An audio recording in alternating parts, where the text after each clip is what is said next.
Comentários à Escola Sabatina. Terça-feira no canal Barreiro IASD no YouTube.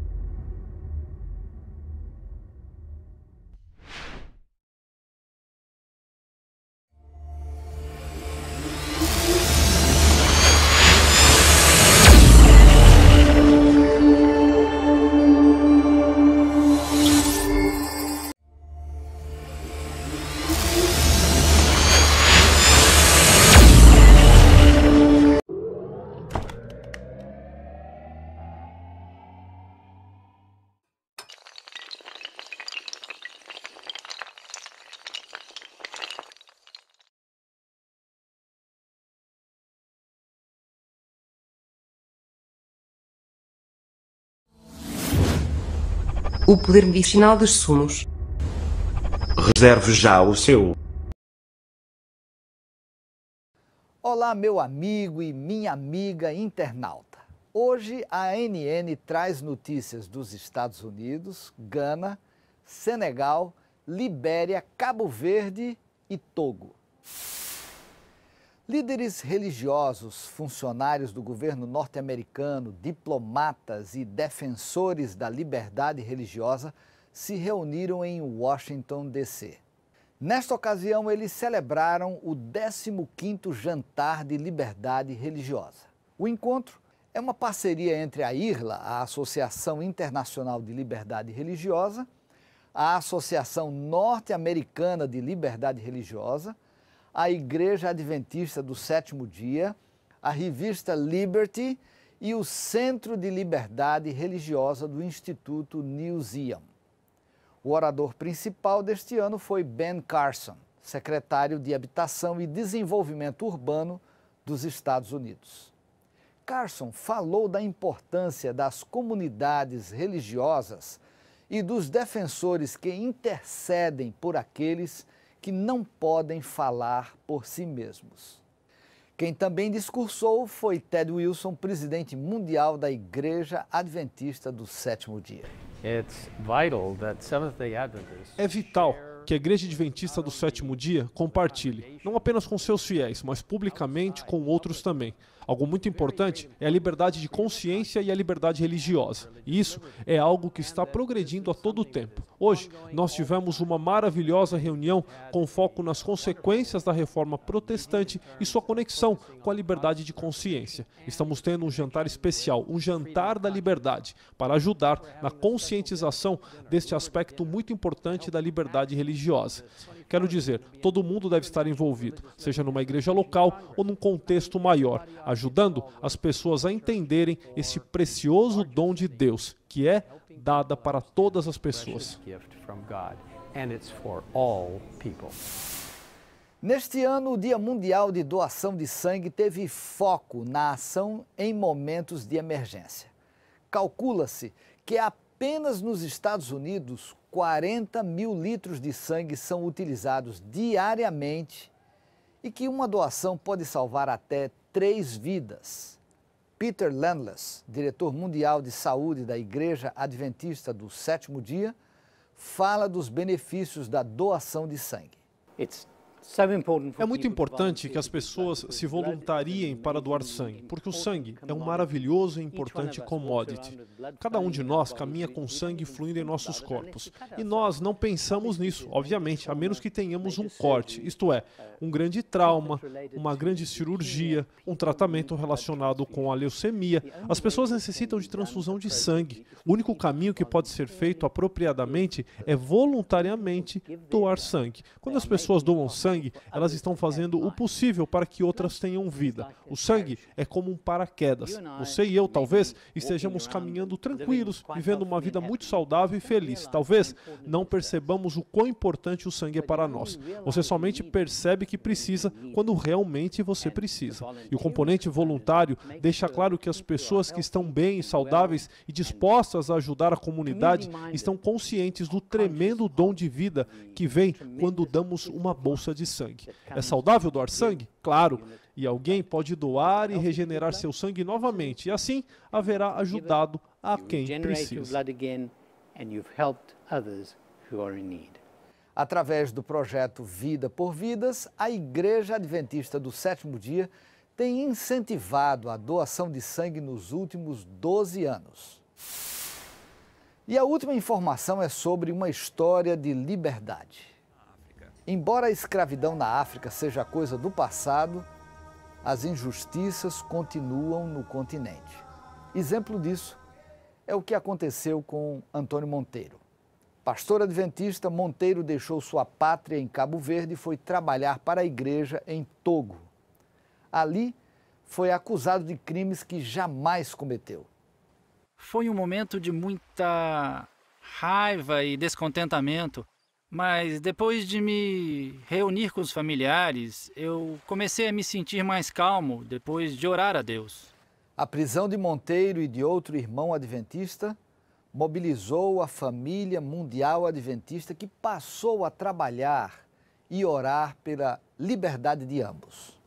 Além de contar o fim da história do pastor cabo-verdiano, o episódio Sonho de Liberdade da série Reavivados para a Missão traz as particularidades do centro-oeste africano, região composta por mais de 20 nações.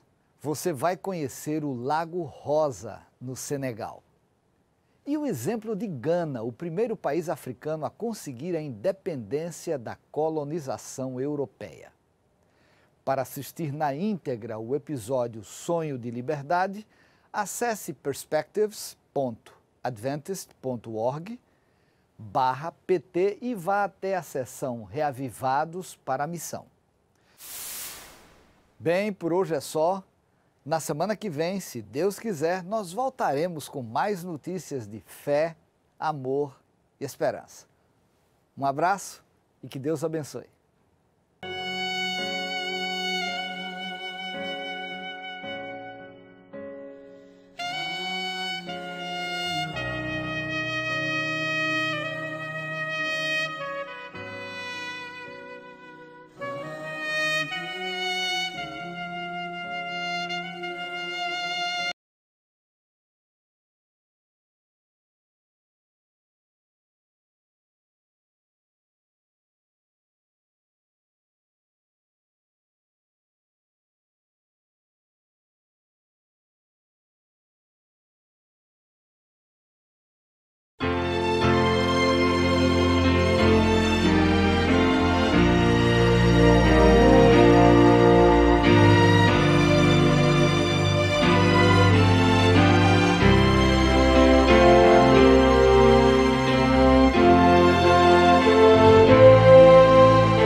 texto, nem um contexto.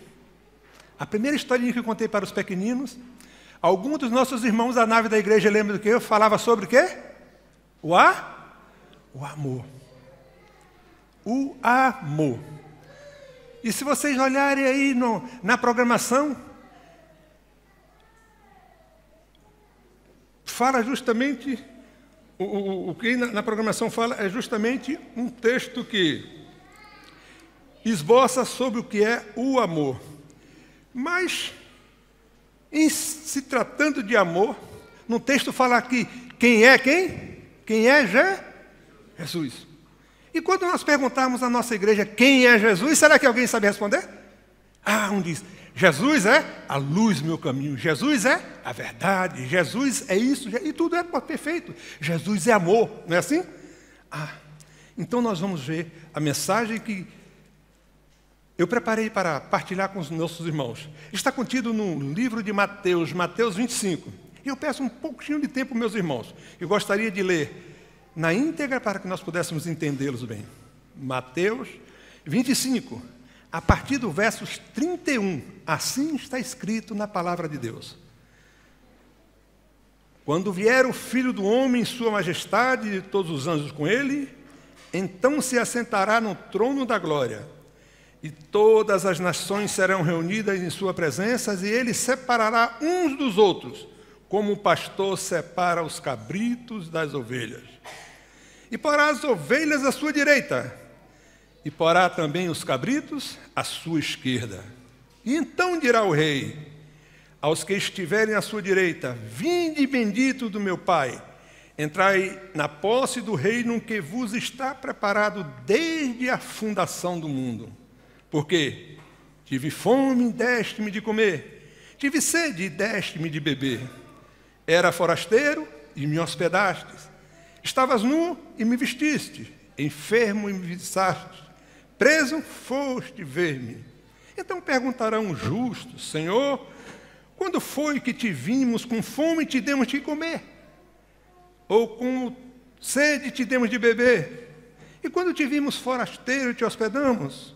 Ou nu e te vestimos? E quando te vimos enfermos ou presos e fomos visitar-te? O rei respondendo dirá: em verdade vos afirmo que, sempre que o fizeste a um destes meus pequeninos irmãos, a mim o fizestes. Então o rei dirá também aos que estiverem à sua esquerda: apartai-vos de mim para o fogo eterno, preparado para o diabo e os seus anjos. Porque eu tive fome e não me deste de que comer, tive sede e não me deste de que beber, sendo forasteiro não me hospedastes, estando nu não me vestiste, achando-me enfermo e preso não foste ver-me. E eles me perguntarão: Senhor, quando foi que te vimos com fome, com sede, forasteiro ou nu, enfermo, preso, e não te assistimos? Então lhes responderá: em verdade vos digo que, sempre que o deixaste de fazer a um destes mais pequeninos, a mim o deixaste de fazer. Nós estamos aqui perante um grande julgamento. E eu disse nesse instante que iria falar sobre amor. E agora nós estamos perante um grande julgamento. Durante um tribunal. E eu gostaria de, então, reafirmar uma pergunta: quem é Jesus? Aparentemente, irmãos, essa história é meio dura. Essa história é meio dura, sim ou não? Eu imagino assim, como as pessoas daquela época, eu e você hoje, a gente ouve este tema, ou esse texto, ouve esta parábola, e penso assim: será que eu estou falhando em alguma coisa, em dar uma assistência a alguém, a algumas pessoas, a alguns necessitados, alguma coisa desse gênero? Porque Jesus colocou esta parábola como a única questão a ser vista no grande julgamento. o amor pelas pessoas, ou se doar, ou se sacrificar por outros. Mas existe algo muito mais profundo na essência dessa história que acabei de ler. É quando a gente pensa em visitar um enfermo, em visitar um presidiário, ou dar comida a quem está com fome, ou dar água a quem está com sede, agasalhar aquele que sente frio. A gente imagina todas essas questões e comportamentos como atos de caridade. E a caridade, segundo a palavra de Deus, também é um dom, que nasce lá em Coríntios 13:13, onde o amor é apresentado muito mais na expressão da caridade do que simplesmente um sentimento. Aliás, o sentimento do que é o amor seja hoje um dos temas ou um dos assuntos mais distorcidos dos últimos tempos. Para muitos, amor é um sentimento. É algo que você tem por alguém, é um bem-querer. Mas quando a gente entende o amor na sua essência, a gente descobre que o amor demonstra sim sentimento, mas ele é muito, mas muito, muito mais do que um sentimento. Amar, acima de tudo, é um verbo, e ele se resume do que é a essência do que é Deus. Em 1 de João 1, 4, 8, vejamos o que diz em 1 de João, lá no finzinho da Bíblia. 4, no verso 8. Na palavra de Deus, ele diz assim: aquele que não ama, não conhece a quem? A Deus. Por quê? Porque Deus é amor. Deus é amor. E quem não conhece a Deus, não tem amor no seu coração. É por isso que Jesus disse que aqueles que estão do lado direito estão no amor. Por isso eles estão salvos. E por outro lado, ele diz que aqueles que estão do lado esquerdo estão perdidos. Estão perdidos porque durante o seu período de vida, eles, os seus atos, as suas atitudes, não tinham nada de amor, eram egoístas, queriam tudo para si próprio. E por isso estão perdidos. Os primeiros, aqueles que estão à direita, conheceram a Deus porque Deus é amor. E os outros que estavam à esquerda, que foram separados para o lado esquerdo, não conheciam a Deus. Queridos irmãos, irmãs, o amor é a expressão máxima de quem é Jesus. Para mim, vos confesso, Jesus é amor. Amor em ação. E eu gostaria de, com essa frase, com esse sentimento que tenho de amor, e Jesus ser amor em ação para mim, eu gostaria de colocar Jesus em outro prisma aqui. Não porque eu tenha nenhuma habilidade para tal. Sabe? Foi depois de ter ouvido uma grande experiência por alguém próximo.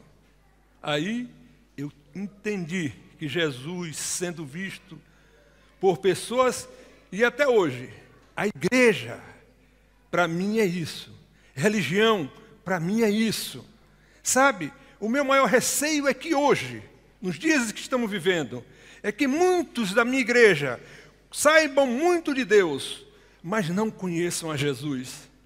Saibam todas as coisas, sabem explicar as coisas mais variadas da Bíblia, mas talvez não esteja vivendo o amor em toda a sua essência. Eu não tenho dúvida alguma que a maior necessidade do mundo hoje é o amor verbo, é o amor em ação. Eu não tenho, queridos irmãos e irmãs em Cristo Jesus, nenhuma dúvida disso. Não quero dizer que não temos outras necessidades, mas para mim, o amor verbo é a maior de todas elas. Sabe, irmãos, quando eu disse que certa vez ouvi um relato de alguém próximo, eu gostaria de partilhar esse relato com meus irmãos.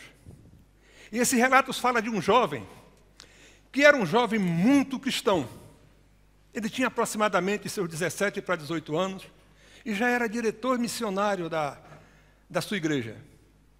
E ele conta que um dia, à tarde, ele ia até a igreja porque lá tinha alguma coisa para se fazer, estava na programação, e que logo mais teria o JA e depois tinha uma reunião da comissão também da igreja, e à noite ele tinha que dar um estudo bíblico. Imagine como aquele jovem era tão imbuído na sua igreja. E ele conta que, ao chegar próximo da igreja, ele parou com um carrinho bem próximo, e quando ele abriu a porta que ia descer do carrinho, alguém bateu na sua porta. Tum, tum, tum.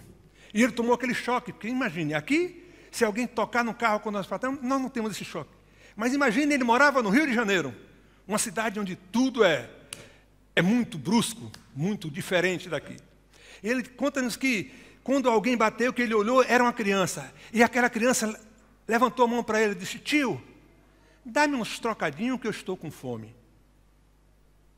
Imagine bem, alguém que trabalhava com trabalho missionário, e que já tinha vindo de casa, já tinham ceiado, a sua fome tinha sido saciada.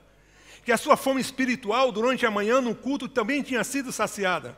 E que ele ia para ali com interesse, com intuito, com o coração, com a vontade de falar de Jesus durante o culto do JA, durante a tarde. E aquele pequenino disse: tio, dá-me uns troquinhos que eu estou com fome. Então ele disse que abriu a porta do carro e lentamente saiu e começou a procurar nos seus bolsos, e na cabeça veio logo: epa! Onde ele foi almoçar em casa, deixou lá a carteira.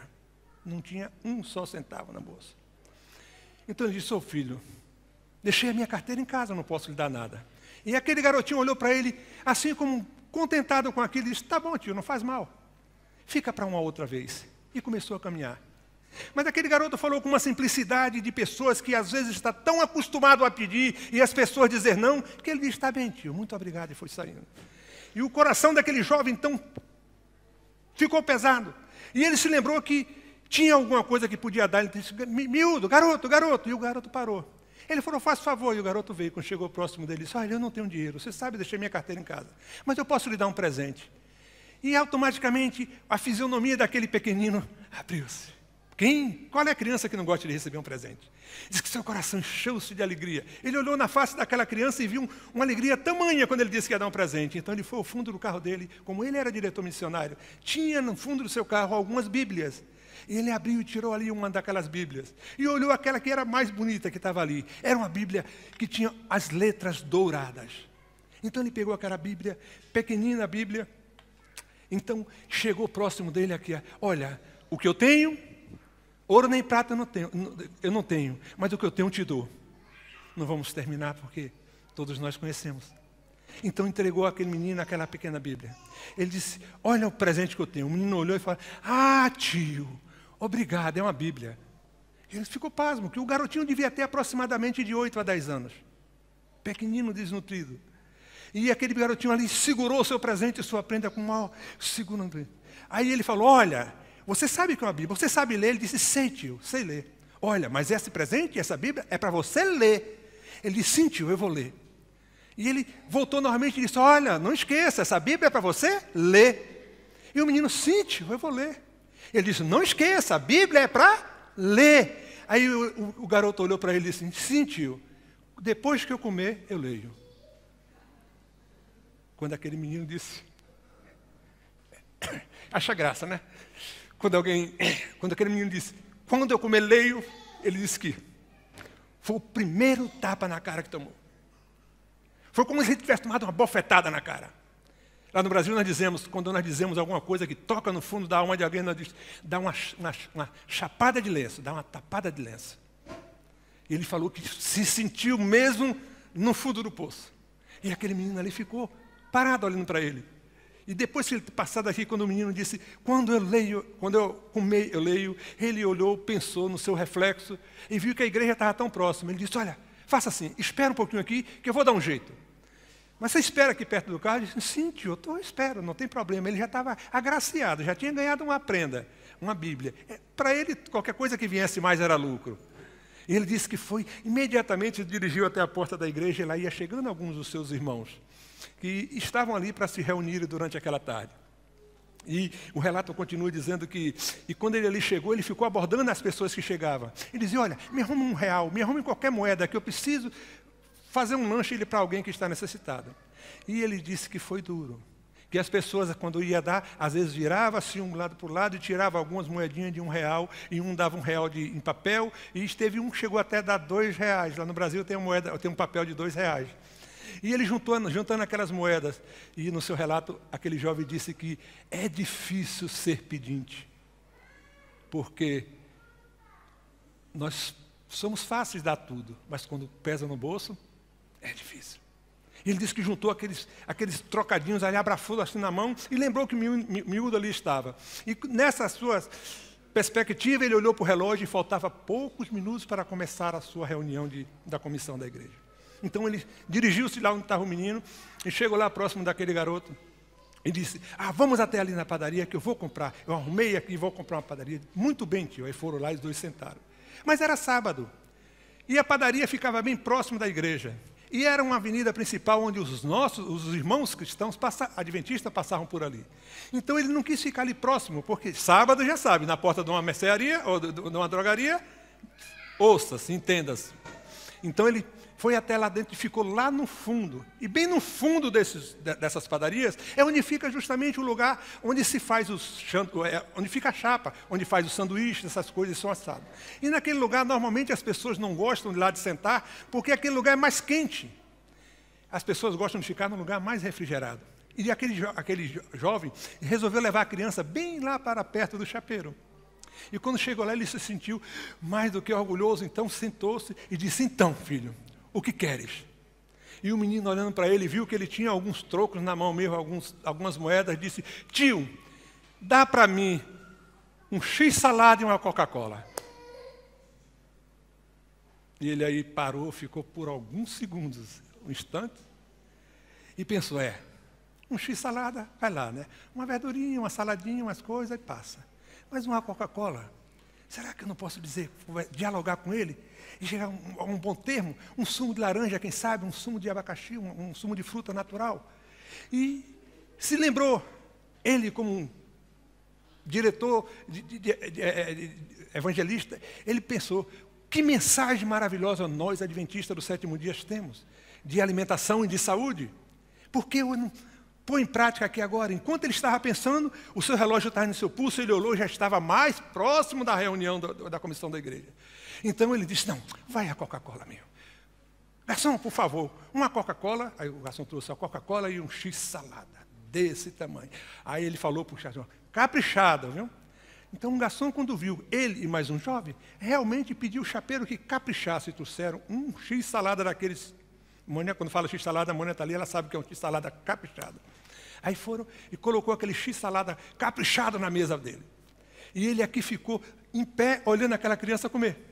E aquele jovem, então, comia, e ele olhava para o relógio. Quando ele viu o tamanho do sanduíche, ele falou, ipa, vou perder minha reunião da comissão, porque esse garoto vai terminar de comer isso aqui daqui a mais 1 hora, aproximadamente. E disse que ele comia o X-salada e tomava coca. E o X-salada foi diminuindo e a coca foi diminuindo, bem em proporção diferenciada. E quando ele terminou o X-salada, ainda tinha ali meia garrafinha de coca. E ele ficou sem entender. Aquele jovem conta-se que ficou sem entender o porquê daquele acontecido todo. E o menino olhou para ele assim e disse, tio, dá outro. Dá mais um. Ele ali pensou, meu Deus, o que é que se passa? Ele no seu íntimo pensando, o que é que se passa? Como é que um pequenino daquele cabe um X-salada daquele tamanho e agora me pede outro? Ele, aquele jovem que conta esse relato, ele disse que achava que ele comeu o X-salada todo e deixou meia coca e arriscou pedir mais um, porque se ele dissesse não, ele tomava o resto da coca, estava resolvido o problema e ia embora. Então ele jogou aqui aquelas moedas e começou a contar, para ver se ainda dava para comprar mais um X-salada para aquele pequenino. E quando ele estava naquela ânsia de querer fazer aquilo rápido, porque ele tinha o quê? Uma reunião na igreja. Então, quando ele estava ali chamando, o chapeiro que estava em frente a ele, presenciando aquela cena, disse, oi, jovem. Ele levantou a face para olhar para ele. calma, esse agora é por minha conta, deixa que eu sirvo. Aí o seu coração ficou mais brando, porque ele sabia que talvez as moedas não dessem para pagar. Aí disse, legal, muito bem. E o chapeiro foi e fez outro x-salada e ali botou na mesa para aquele menino comer. E ele ficou ali ao lado e viu ele devorar aquele x-salada todo e aquele resto de Coca-Cola. E esse jovem disse que uma das cenas mais belas que ele viu, uma das cenas mais marcantes, foi quando aquele pequenino olhou para ele e disse, tio, comi, tio, estou farto. Hoje eu comi. Ele conta que ficou, não saía, ficou mesmo sem ter palavras. Mas olhou para o relógio, estava próximo da comissão da igreja, então ele levantou-se, chegou próximo ao jovem para poder se despedir dele, e você sabe quando nós chegamos ou quando saímos para nos falarmos com alguém, nós vamos lá e damos um abraço, não é assim? Mas tem o abraço e tem o meio abraço. E ele chegou próximo do jovem porque ele tinha pressa e deu um meio abraço. De lado ele encostou, olha, fica com Deus, está bem? Ele está bem, tio, obrigado. Mas ele não deu um abraço, ele deu um meio abraço naquele pequenino. Porque ele tinha, o seu pensamento estava na reunião que ele ia ter na igreja. E disse que quando ele saiu, que começou a andar 2, 3 passos, ele ouviu novamente aquela voz dizer, tio! Aí disse que subiu na sua nuca que aquele fogo. Ele disse, não é possível. O que é que ele mais vai querer de mim? Aí, ele não estava satisfeito, mas mudou a fisionomia de riso.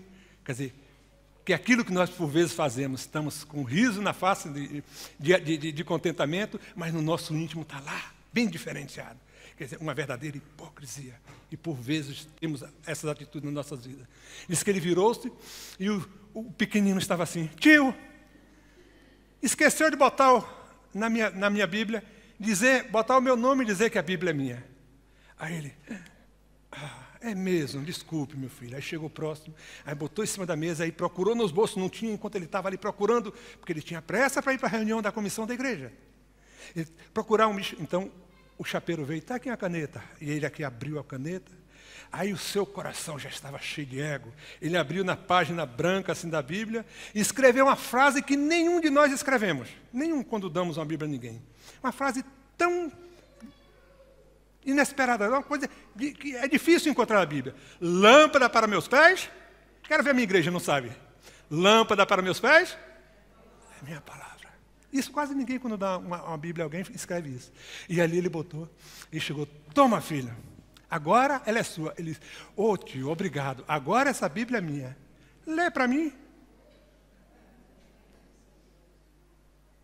Aí, ele não entendia. Quando ele olhou para o lado, as pessoas que estavam no restaurante, que estavam na padaria, ao lado, todas já estavam de olhos fitos nele. Porque era algo inusitado.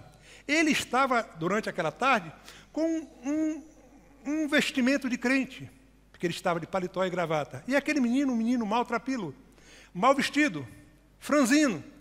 Além de, só o menino comia e ele estava só do lado. Então, chamou a atenção das pessoas. As pessoas estavam nos seus lugares, mas de olhos fitos para ele. Ele disse que olhou para um lado, olhou para frente, olhou para o lado, olhou para o outro, e todo mundo o contemplava. E ele, quando o menino disse, tio, lê para mim, aí na sua mente veio, olha, eu vou perguntar para ele, o que é que ele quer que eu leia? Ele não vai saber, eu levo ele lá para a minha igreja, porque lá na minha igreja, você sabe, o crente dentro da igreja está no seu habitat natural. O crente na igreja sabe tudo. Chega na escola sabatina, quando alguém diz uma coisa, ele diz, eu sei. Pergunta uma coisa, eu sei.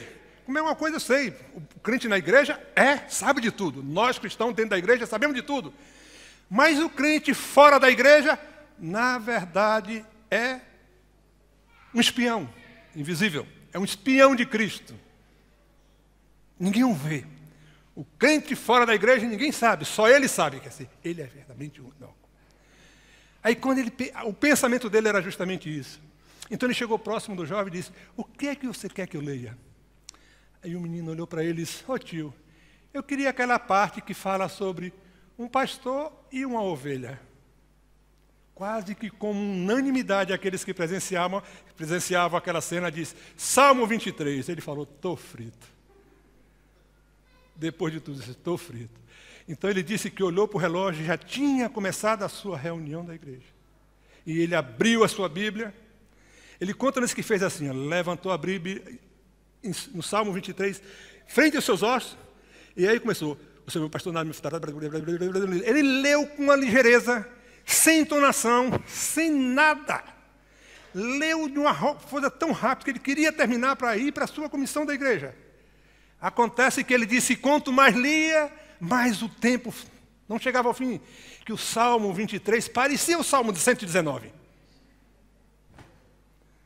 E ele ali disse, quando terminou, nas últimas frases, e habitarei na casa do Senhor para sempre. E fechou e ia entregar. Nem sequer disse, quando termina o Salmo 123 diz o quê? Qual é a última palavra? Amém. Ele nem citou amém. Quer dizer, se citasse amém, perdia mais alguns milésimos de segundo. Ele disse, habitarei na casa do Senhor para sempre. Fechou e ia entregar aquele menino que está em sua frente. E aquele menino, a face dele, ele conta aqui, a face daquele garoto corria lágrimas.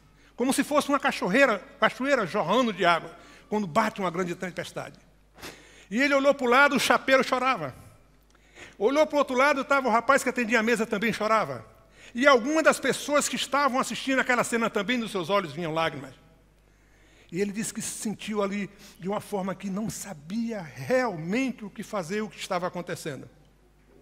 Sabe, irmãos? Aquele jovem que era evangelista, diretor de evangelismo,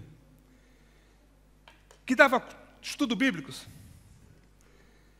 que falava de Jesus para outras pessoas, que estudava a Bíblia e que achava que era uma pessoa que estava num caminho correto. Conhecia tudo da Bíblia, conhecia tudo, conhecia de Deus, conhecia dos personagens bíblicos, mas não conhecia Jesus. E ele conta-nos que parou em alguns minutos para refletir, e na sua mente veio justamente aquilo que seus pais tinham lhe ensinado, que pessoas sempre são mais importantes do que qualquer coisa. Pessoas é mais importante do que igreja, pessoas é mais importante do que reuniões, pessoas é mais importante porque Cristo Jesus, quando veio a esse mundo, Ele não veio por igrejas, Ele não veio por religiões, Ele não veio por denominações, Ele não veio para curar só as nossas enfermidades, Ele veio para curar-nos espiritualmente. Cristo Jesus veio por cada uma pessoa, por cada um ser vivente. E ele, ao ouvir essa mensagem, agora volto para a pessoa do singular, quando ouvi essa mensagem, eu pensei assim de uma forma também, que aquele homem tinha encontrado aquele moleque, para a sorte dele, mas eu vi que foi aquele jovem que teve a sorte de ter encontrado aquele miúdo. Pois naquele dia, aquele jovem não estava entregando nada àquele menino pedinte. Assim como o Senhor Jesus, Ele hoje fala-nos, Ele falou-me durante essa semana, quando eu estava preparando essa mensagem. E Ele fala-nos a cada um de nós. E Ele pediu que eu transmitisse à minha igreja do Barreiro. Que o Senhor Jesus diz, filhinhos, viver uma vida comigo é mais do que frequentar uma igreja. Viver uma vida comigo é muito mais do que praticar qualquer tipo de religiosidade. É muito mais do que entender todos os conceitos.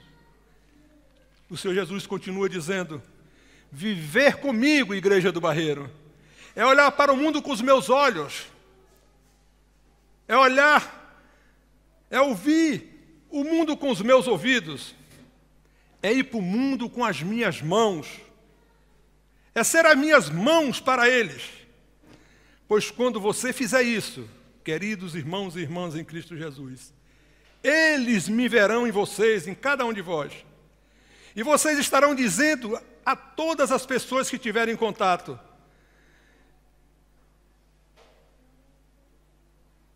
que eu, o Senhor Jesus, sou o único capaz, sou o único caminho possível ao ser humano de entender que eu sou Cristo Jesus. Naquele dia, o menino para aquele jovem foi Jesus. E quando eu ouvi essa mensagem, também aquele menino foi Jesus para mim. Porque o meu conceito para com o meu próximo totalmente mudou. O conceito que tinha para com o meu próximo, hoje já não é o mesmo. Eu não consigo olhar as pessoas para ver diferenças, quer seja eles africano, asiático, europeu, brasileiro, o que é que seja. Eu não sinto isso no meu coração ao olhar para as pessoas. Hoje eu vejo pessoas, eu não vejo diferenças. E isso aconteceu porque eu vim reconhecer a minha necessidade de pôr Jesus em primeiro lugar na minha vida. Isso não é meu. Foi Jesus que acrescentou na minha vida. E aquele jovem pelo qual nós acabamos de ouvir esse relato, ele continuou a dizer que na vida dele a entonação, e ele chegou a dizer assim, ó, que a minha entonação não tem poder nenhum nesse livro. A minha interpretação deste livro não tem poder nenhum, porque aquele jovem abriu o livro dos Salmos e disparou um salmo. Ele não recitou o salmo. A poesia do salmo ele não foi recitada, ele disparou o salmo. E ao disparar o salmo, como por um milagre, que só Deus pode explicar, aquele jovem e as pessoas que ali estavam perto ouviram o próprio Deus a falar, ouviram Jesus a falar. Aquele miúdo que ali chorou quando ouviu ele recitar aquele salmo, ele ouviu Jesus falar. E quando aquele jovem perguntou àquele miúdo por que era que ele estava chorando, ele disse: tio, essa passagem a minha mãe lia para mim todas as vezes que eu ia dormir. Até que um dia ela morreu e eu fui parar na rua. Sabe, irmãos, se aquele jovem não tivesse tido um encontro com aquele miúdo, ele possivelmente não estaria levando a sua vida aparentemente cristã. Mas Deus permitiu que aquele miúdo aparecesse na vida dele. E que esses acontecimentos que aqui foram narrados em parte, justamente fez uma diferença no seu relacionamento dele para com as pessoas. Queridos irmãos e irmãs em Cristo Jesus, o Senhor Jesus nessa manhã diz: se você quer realmente buscar entender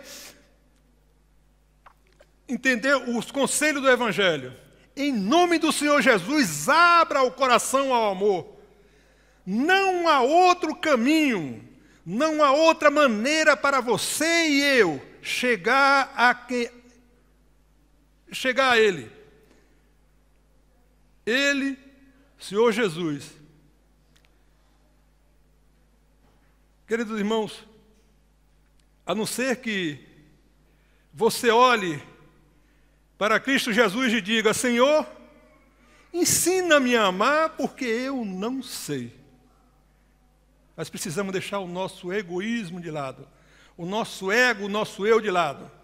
Quando reconhecermos que necessitamos de Jesus e pedirmos a Ele: Senhor, ensina-me a amar, porque eu não sei, aí iniciará uma obra de transformação na vida de cada um de nós. Queridos irmãos, isso não é meu, isso não é seu, isso não é natural, isso não é mérito do ser humano, é de Deus. O apóstolo Paulo chega a afirmar lá em 1 Coríntios 13:13. Vamos abrir 1 Coríntios 13:13 para que possamos assim concluirmos aquilo que eu desejava partilhar convosco. 1 Coríntios 13:13, assim na palavra de Deus está escrito: agora, pois, permanece a fé, a esperança e o amor. Esses três, porém, o maior deles é o quê? O amor. Então, há muitos anos nós ouvimos essa tese. E eu também há muitos anos ouço essa tese e me firmo nela. Mas quando eu disse aos meus irmãos que gostaria de mostrar Jesus de um prisma diferente, foi quando eu entendi no contexto de 1 Coríntios 13. Sabe por quê, irmãos? Quando Cristo vier, e eu estarei presente a Ele, de que me adiantará a fé? Se eu vou estar com Jesus, se eu estou presente a Ele, se eu posso contemplar o meu Senhor, de que vale a fé? A fé é o quê? Faz o quê? Desaparece. Não é isso? Tem outro conceito do apóstolo Paulo, diz a fé e a esperança. Qual é a maior esperança nossa? A maior esperança do cristão é o quê? É vermos Cristo voltar. É estarmos com Cristo já está. E quando nós estivermos com Cristo Jesus, o que é que acontecerá com a esperança? Se nós já estamos com Cristo Jesus, tornar-se-á uma realidade de que valerá a esperança? Será o quê? Nula. Há um terceiro ponto, que fala no amor, e o maior dele é o amor. E quando Cristo voltar, o que acontecerá com o amor? O amor perdurará. Por quê? Quem é o amor? O amor é o próprio Cristo. O amor é o próprio Senhor. Queridos irmãos e irmãs em Cristo Jesus, eu gostaria de concluir com esse meu, para vos afirmar de que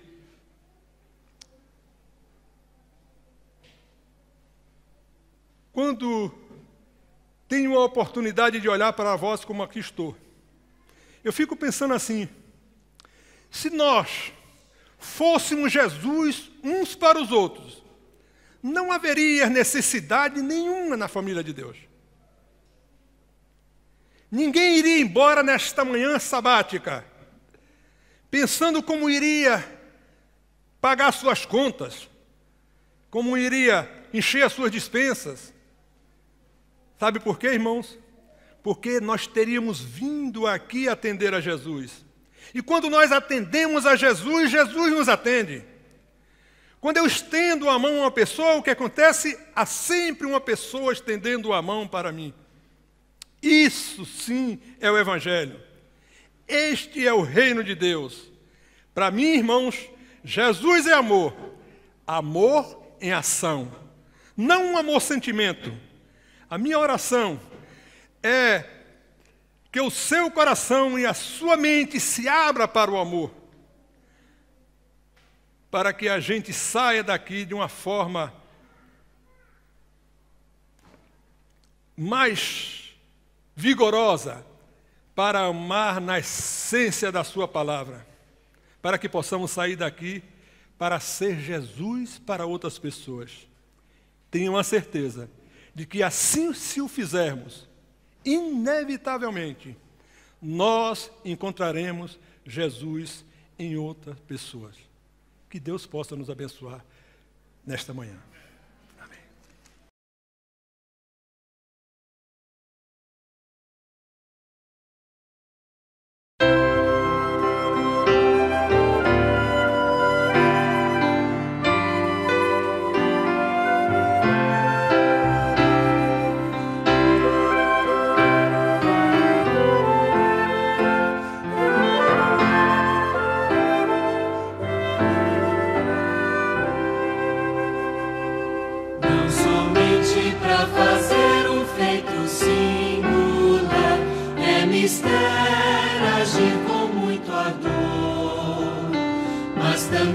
As coisas simples para executar,